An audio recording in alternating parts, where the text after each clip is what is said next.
Introducing GNOME 48 Bengaluru, a leap forward in the Linux desktop experience. Welcome to our deep dive into GNOME 48, codenamed Bengaluru, the latest flagship release from the GNOME Project. This major update brings a host of new features and performance enhancements designed to elevate the Linux desktop experience for users around the world. At its core, GNOME 48 introduces dynamic triple buffering, a technique that significantly boosts graphics performance. This is especially beneficial for systems using low-end GPUs or integrated graphics, such as Intel or devices like the Raspberry Pi. With smoother animations and reduced frame drops, everyday tasks become noticeably more responsive. Another highlight is the update to Wayland support through a refined color management protocol. This enhancement ensures more accurate color reproduction across your applications, paired with a fresh look provided by new Adwaita fonts. Together, these improvements deliver a visually crisp and modern interface that enhances both usability and aesthetic appeal.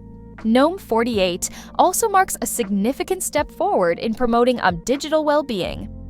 Integrated directly into the settings panel, the new Wellbeing feature helps users monitor screen time, set usage limits, and even trigger visual cues to encourage healthy breaks. This thoughtful addition reflects GNOME's commitment to not just performance, but also the overall wellness of its community. Beyond the visual and well-being upgrades, several core utilities have received substantial improvements.